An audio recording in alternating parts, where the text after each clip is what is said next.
Hey, what's up YouTube? And Aris here with another Starcraft 2 broadcast. With me today is a player who needs to get his drones going. What's up with that, PO, man? So this is going to be a team analysis video where we take a look at a couple different matchups from the North American server. We have myself spawning as Nannerpuss, the blue Protoss. Teammates are PO, who you have already seen, and Raga. These are just two random people that I found through the matchmaking system. The opposing team is going to feature Jerson, Vowels, and finally Mega Schnell. So this particular matchup, what we're going to start off with is basically a super quick game showing how to rush, how to defend against the rush, and how not to defend against the rush. This is going to feature a 4-gate, which you can see we've already had a little bit of team communication going on there. This is one of the very first things that was right about this team. I don't know if this other team talked. I mean, when you're looking at a replay, you can't see the other team's chat. But it was noted that he's doing 4-gate, Ling Roach, so I decided, why don't I just go ahead and execute a 4-gate as well. I think I did a pretty good job with it. So the 4-gate, for those of you that don't know, and yes, I realize this strat has been beaten into the ground for months and months and months and months, but I still see people not knowing it and not know how to handle it. It is a strategy or a tactic for early aggression that the Protoss has at their disposal, whereby they can get Warp Gate technology research between 5:30 to 5:45, usually closer to 5:30 if you're good, and you'll be able to apply lots of pressure by means of a proxy pylon very quickly. So that's what I decided to do, and obviously up here at Ling Roach as well. Now, a little bit of a strong drone response there as the scout continues to run around. Let's pay attention to what he's seen so far. Oh, actually, this is a good point to pause. So right now, this SCV scouting out sees this chrono energy sitting at around 35, 40, something like that. He's going to want to check for the gas. That's one of the big indicators early on when you're scouting a Protoss, is you need to see how much chrono energy they have and about how many geysers they've claimed. Obviously, at this point, I wouldn't have claimed 2 geysers, but I do have my first one here, and this SCV is going to continue to loop around and keep an eye on my base. So finally, it's going to make its way here and see how it still spots that. So, okay, when you see that chrono energy built up like that, it doesn't necessarily mean that the player is rushing. It just means that they're not going to be doing an economically focused build. So it's more like what is he not doing than what is he doing. So that's something to kind of keep in mind, is when you scout that out, the rush is still on the table. So we have just scouted out this player here, who you can see has the barracks positioned as such to make room for the add-on. So having seen that myself, I decided, okay, we're probably going to have some early Marauder pressure with that. Down here, Mega Schnell, he is gearing up with a second gateway, and still sitting on 1 gas as well, saving up that chrono energy. Very interesting. This build is, it's kind of it's not quite a safe build, but if you're going for an economic route, like you want to get an earlier expansion, 1 gate or 2 gate, 1 gas can actually give you a decent bit of defense, as long as your teammates are also feeling the same. So Vowels down here, he's going for quick metabolic boost. Over here as well, Pio, he is going for the same exact thing into Roaches. So it's very clear at this point that we have our entire team going for a rush. Now, notice how he didn't actually get that scout. That's one of the reasons you really should kind of hang in a wider circle when you scout out a Zerg player, because they do have that movement speed buff on the creep. So I've decided to go ahead and drop my pylon over here. Now, the position in this map in particular, I could have actually placed my first pylon, or even second one, right here and been able to warp in. But for the purpose of this video, I decided I didn't want to do anything map specific. I just wanted to kind of show a general how it works. And we'll talk about the build here in a little bit. But for now, I just kind of want to show you the effect and the timings that we have here. We have first, Mega Schnell decided to make a Stalker, which can be good, but I mean, really, a Zealot first would have really helped out with this endeavor. Seeing as how you see there's that pylon now going to be going down, I decided to bring my Stalker back because it's getting kind of down low, and of course, Vowels over here comes and cleans that up very quickly. Now, we're going to see over here in just a minute, I decided to go ahead and warp in some Zealots first instead of some Stalkers. I could have fit a couple in there, but the reason I brought those in was because I knew that they would be in a good position to keep Mega Schnell running, and of course try to sandwich him in here if he doesn't run, but if he does, that's fine too, because that Stalker's not firing. Also, One thing I want to point out here is that we knew that Zerg player was very close proximity. See the ramp right there? So I knew that Zergling response would be the first thing we would see in terms of team assistance from Mega Schnell. So that's another reason why I decided to bring in those 4 Zealots first. I also have another pylon warping in here. The reason I picked this spot is because it does create a nice little tight area where I can hide from Zerglings. I've tried to bring in another one as well, but you see that Vowels just made a beeline for my probe first. And of course, we do have Mega Schnell continue to warp in more units there. Or excuse me, I am. So I decided to bring my Zealots back because I want to try to basically guard my Stalkers. Stalkers one-on-one against a Zergling, I mean, you know, it's obviously no contest, but when you get a whole bunch of Zerglings running around, then it becomes very difficult for those Stalkers to keep up. They just don't have the good enough firing rate. So now Mega Schnell is pretty much taken out there. You see, he's bringing in 2 additional gateways, but it's going to be too late at this point. I've already brought in more Stalkers. And notice how the entire time I've pretty much just been fighting at this ramp area right here. That's because I want to be able to quickly run by and try to keep some of these forces from being able to run in and get a good surround, you know, kind of making sure these Zerglings can only do so much. So my last pylon here is still up and about. Of course, I do have the secondary one as well. But that's essentially the 4-gate. Again, that's it in practice. Very, very easy to do. We're actually going to rewind here, and I'll show you a little bit more about how the timings are, etc. Because, again, I know it's, you know, dead horse, but I've seen enough games, I've played enough team games to know that there's just a substantial quantity of people that don't know how to use it, don't know how to handle it when they're playing against it. So let's go ahead and rewind here. Alright, so we're back here at the beginning now, and I'm going to go ahead and fast forward just to get through the first pylon. Now the first pylon going to be going down here at the top of the ramp at 9 supply. That's very standard, and of course I'm sure all of you know that already.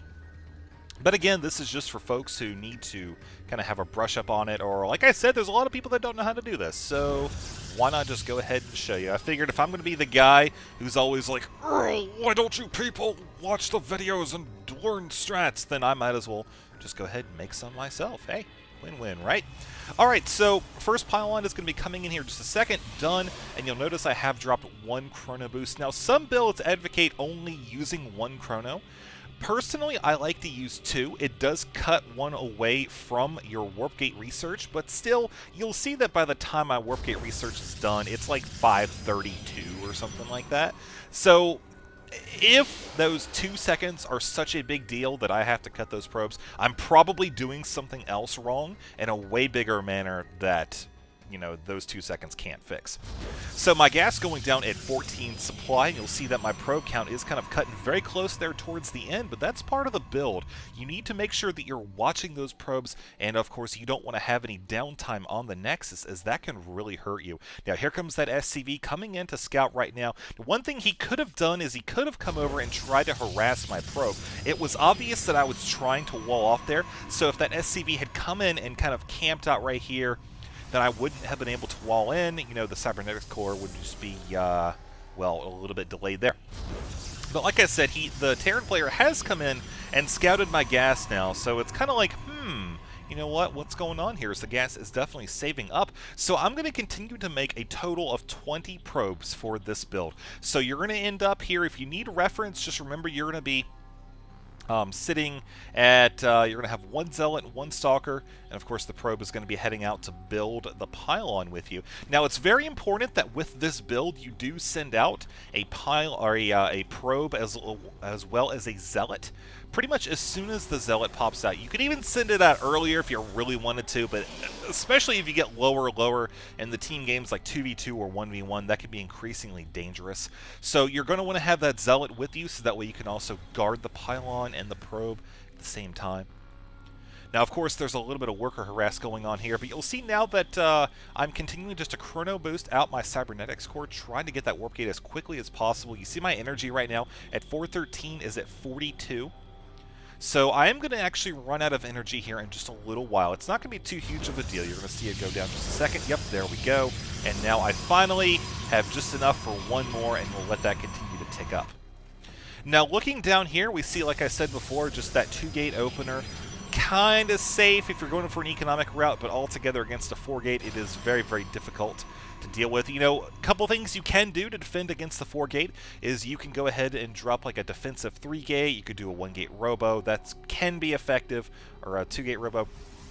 But Anyways, now you see I dropped down these 3 additional gateways. That was pretty much just I watch my supply and I make sure that okay, I'm maxed out and watch my money. As soon as it gets up to about 350 or so, I'll go and I'll send my probe to start building the first 2, and by the time the first 2 are done, I'll have enough money for the third.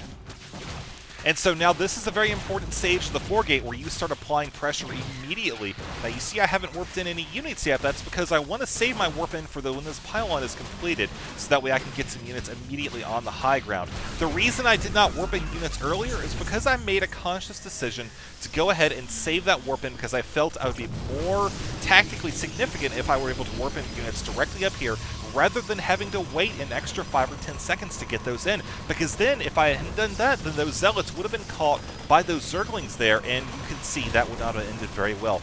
Up here, with the structural support, basically using the buildings to my advantage, I'm able to get a much greater survivability rate here. As you see now, we're just continuing to harass forward, and this is pretty much the most important part of the 4 gate when it comes to unit control. You've got the pylon placement, but once you've established a foothold up here, you really have to struggle to keep it.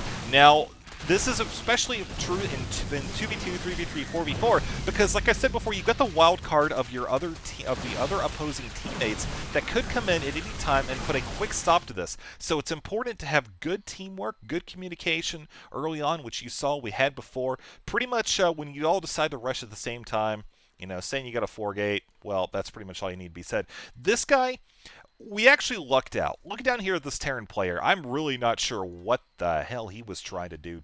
Double starport into double command center, obviously going for some type of late game play, but he definitely was caught off guard, which, yes, you could say, okay, the 4 gate was easier for us because of that, but you've also got to remember this guy, he didn't do squat either. I mean, he's just now marching out of his base with his first units after he finally finished his warp gate research just a very short while ago. So that's pretty much going to be it for this particular matchup. Let's go on to another game. Like I said, this is going to be a video where we analyze a few different short games and kind of help you understand the early game here. So let's go on to the next one. Alright guys, so the next game we're going to take a look at how a 4 gate can go terribly wrong if you don't execute it the proper way. It really does come down to those very few brief moments in the early game where the player is vulnerable to that seriously awesome attack. But I have myself spawning in a 1 versus 1, so Problem Sir up here in the 9 o'clock position, facing off against CRP Chris. Now this is on the North American ladder. I've just started doing 1v1s again. Kind of get back in the swing of things. Doing pretty good so far. I think I'm got about 50 or 60% win-loss ratio. And so yeah, this is going to be actually kind of an analysis of a 4 gate from his perspective against me, who decides to go for a 3 gate robo. So we're going to be watching to see the timings of the force fields. You're going to see his timings as well. I do kind of luck out a little bit in the very beginning, and I want to point out again how that plays into committing fully to a 4 gate or just kind of half going for it. So we have here CRP Chris. You see he's chrono boosting his first wave of probes. This is pretty standard for almost every single build imaginable. Of course, we have the gateway going down at 12 supply as well. Notice how he delays that 13th probe there for just a tiny bit. Myself, on the other hand, yeah, I'm at almost 15 supply. I drop a very greedy gateway at 14, going into 15 there, and of course I'll be able to get my gas very quickly as well. But down here, CRP Chris grabbing his gas. So again, he is just playing for the standard 4 gate build so far, saving up his chrono energy, and that's one of the things that I'm going to notice right off the bat. But look at this, he decides to dump one a little bit late. I'm not sure if that is just because he doesn't know the build, or if he just wanted to kind of make sure his economy wasn't terrible after he did this 4 gate. So that chrono boost kind of made me think, because I had the probe there and I was kind of like, well, he's chronoing a little late, but he's got a lot of energy, so something weird's going on here. Obviously he doesn't have that second gas yet, but He's got all this chrono energy. So probably going to be facing some kind of pressure, whether it be from forcing the units through the start or through the gateway quicker. That's something that I do with this build, or just simply saving it up for that warp gate technology. Now my second gas has gone down. I'm just kind of keeping an eye again, mostly on the other guy, but a little bit on me, because I want to show you this from his perspective and give you an understanding here of this build, since that's kind of more or less what I've focused on here in this video. So we see he's actually double chronoing right now, so this means that he wants to commit to doing some pressure. He wants to get out early with the Stalker and assert some map control, but he doesn't, again, want to, go for the all-in 4-gate. And when you don't do that, when you commit to something like this, you're not really going to excel in either area. It's kind of like, when people say, you really shouldn't work hard to be average at everything. Generally speaking, you'll find you'll get pretty far in life if you specialize in one or two things and just press forward with that. It's kind of like being a like doctors, they have a million specialties. Like, they have a specialty for your big toe, your little toe. I mean, that's an exaggeration, but the point is, if you go and try to sacrifice your economy for early game advantage in terms of army, then do it. Don't do something where it's like, I want to get a few extra units, but then I don't want to wholly get myself in too much trouble if things go sour. You need to be prepared either way to deal with the worst. Now, back over here in my base, you see I'm dropping down my 2 additional gateways. I've got my robotics facility on the way, and we're at about the 540 mark or so. So you'll notice that I'm deciding to chrono boost out this sentry, because this is the point where it's like, okay, if I'm going to get 4-gated, there hasn't been any zealot pressure, but something crazy is going on here. So you see I decide to come up and attack the probe. Now, this actually really set him back. I want to talk for just a minute about that as we see my stalkers head back. Since he does not have that probe there any longer, he does not have the ability to warp in units, place a pylon over here, warp them in the high ground, and this really inhibits his ability to apply pressure. So now you see here, if he had that probe, he could have dropped that pylon there, and when I dropped that force field, there would have been a split second when he could have warped in some units, so that would have been pretty much GG for me. I mean, I maybe could have microed my way out of it, but either way, you see now we're at the 647 mark, and he's just now starting to attack. What does this mean? Look over here. I do have my first immortal down as well as a second sentry. I'm still in kind of panic mode. You see 41 to 38 at this point. I'm almost worried about being supply blocked there, but you see I'm able to kind of kite around and warp in a couple extra units and let this immortal do its thing. Now, this is the danger that I was talking about, where if you don't commit, you're going to run into problems like this, where it's not that difficult to get an immortal out this early in the game. Another thing he does is he tries to focus fire down the immortal, just, come hell or high water, that immortal is going to die. So you're going to see it actually fall right there, because, there's only so much I could do, and he is hell-bent on killing that thing. But overall, you see how things have kind of turned now. He is now down about 12 supply, and I'm able, through micromanagement, to deal with this Stalker pressure. The Zealot's really not that difficult at all.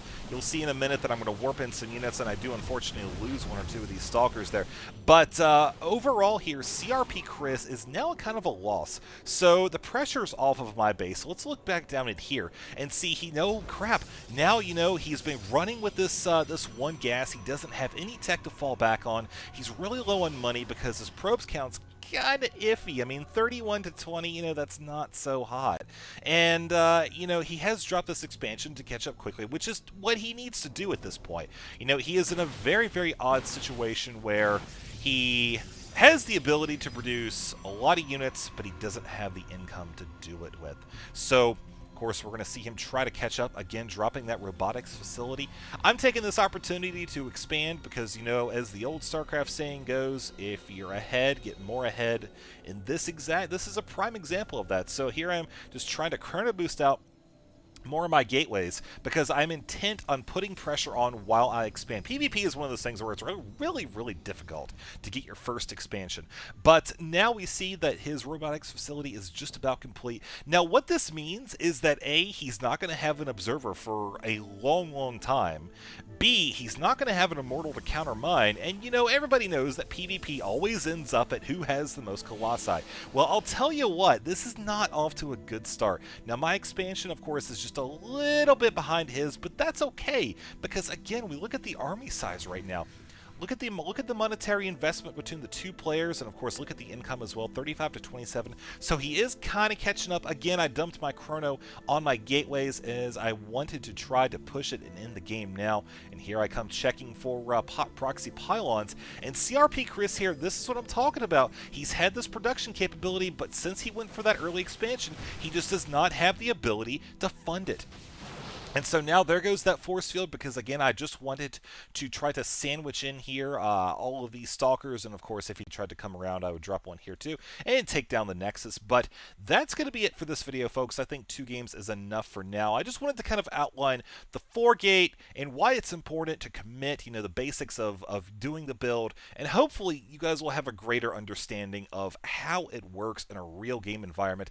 I've tried to include a mixture of team games and, of course, 1v1 in this video as well, just because, like I said, I've been doing a lot of 1v1s, and I'm not gonna lie, my game is pretty rusty right now. I looked at my record, I haven't actually 1v1 since I think like October.